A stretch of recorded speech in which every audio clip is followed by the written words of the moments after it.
One. Okay, so we had the third part of the Problems in American Civilization, the Civil Rights Movement book. The third section is Tactics and Strategies. I'm Zach Kaplan. I'm Jonathan Kahn. And I'm Johnny Kindepe. So I had the first section. It is an essay by Harvard Sitkoff, and it is called We Shall Overcome. So it really focuses on the Birmingham campaign of 1963. Obviously, Birmingham is in Alabama, and the whole point of this essay is to show how this city is probably the most important city because it was the most segregated city on this side of Johannesburg, South Africa, as stated by Harvard Sitkoff. So as you can tell by that, it is just really important because it is such a crucial city that the people in that city they were so for segregation, and if segregation fell in that city, it would kind of be a domino effect for the rest of the cities, which I'm kind of getting ahead of myself, but you'll see that happen throughout this essay. So it does show the division and the lack of confidence in Martin Luther King Jr., which I honestly did not know before reading this. Obviously, when you learn in school, you learn that Martin Luther King Jr. is a hero, which he clearly is. There's no debating that. I didn't realize that throughout the civil rights movement, particularly right here, and this is, like I said, it's 1963, so this is a year before the Civil Rights Act was passed in 1964. So it's kind of that crucial moment where something's either going to happen or the movement's going to fall apart.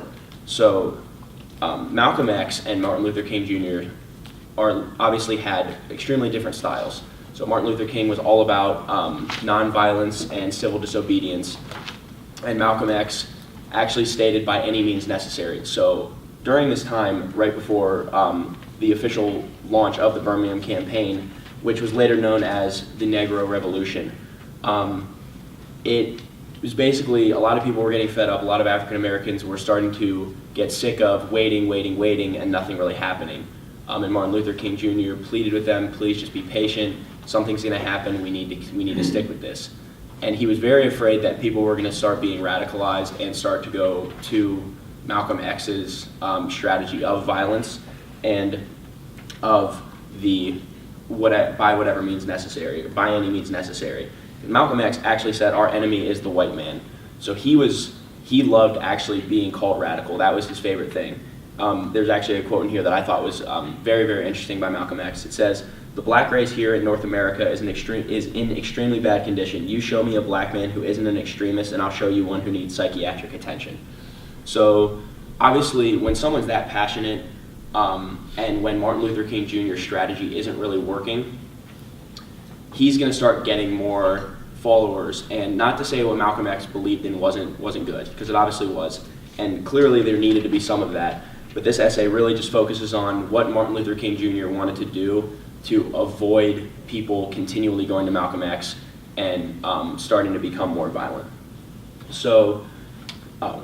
So King and his associates, they came up with something that's called Project C, and the C was for confrontation.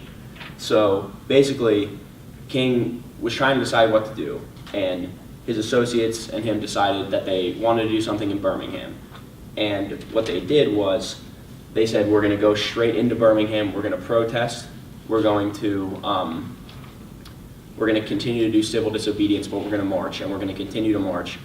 And there was he was the chief of police, and it actually states that he was the leading of the vanguard of the brutal last-ditch defender of segregation, Eugene T. Bull Connor, who vowed, we're not going to have white folks and the N-words, segregation, together in this man's town.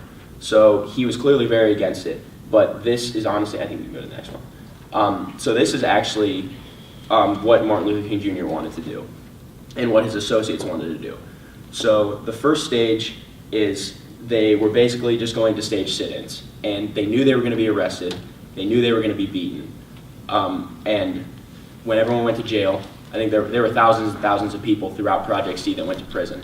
Martin Luther King Jr. himself went to prison and wrote an 18-page letter called the prison letter. It's pretty simple. But they knew they were going to be arrested, but they actually wanted this. They wanted to be arrested, they wanted it to be on the front of newspapers, and specifically, they went into Bull Connor's jurisdiction because they knew that he was going to beat them, when they continued to do it, they had children marching, they had students marching, and during these marches, Martin Luther King pleaded, do not respond to their violence. So what they did is they would cheer, they would sing, they would just chant freedom, freedom, freedom.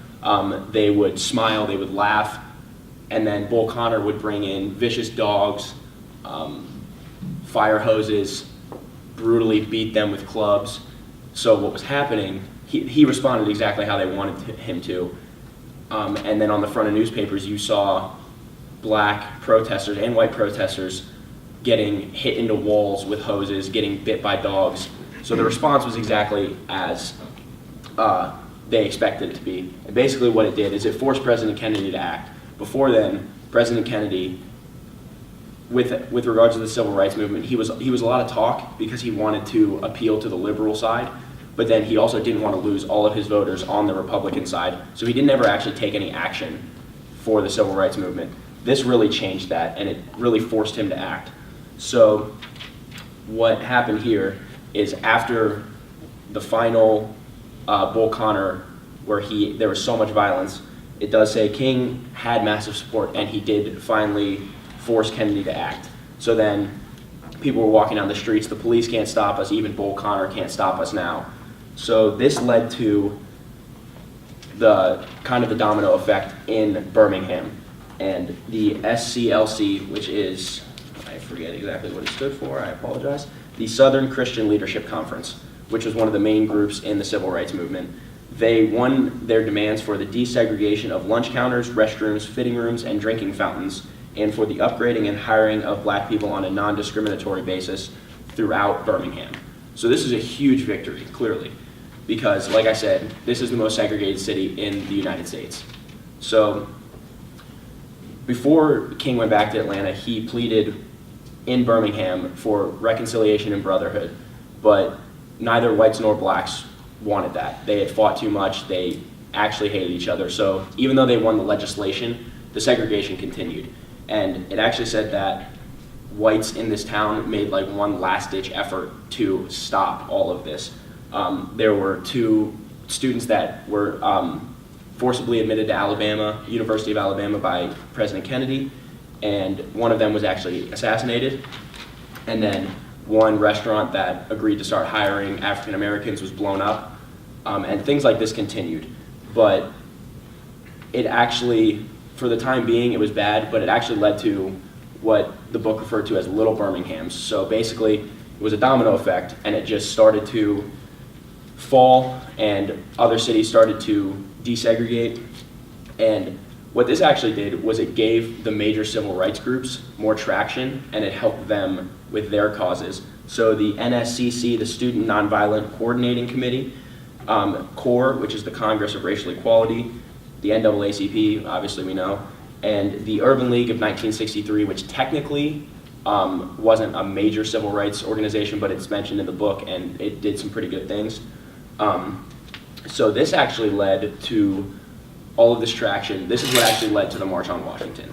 So millions of people marched on Washington, including, I believe the book said, 75,000 white people. So it's good that there was some unity there.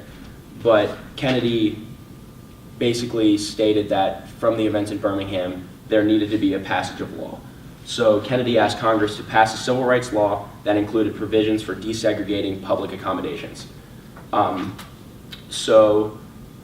And what's interesting is the March on Washington was met with a lot of criticism from Malcolm X and the pro-violent activists, because during his speech, Martin Luther King said, the famous "I have a dream" speech, and one of the black people at the speech actually said, "F that dream, we want it now, God damn it now." So again, they thought it was just something where it was going to be more waiting. But as we can see, this did lead to the Civil Rights Act being passed.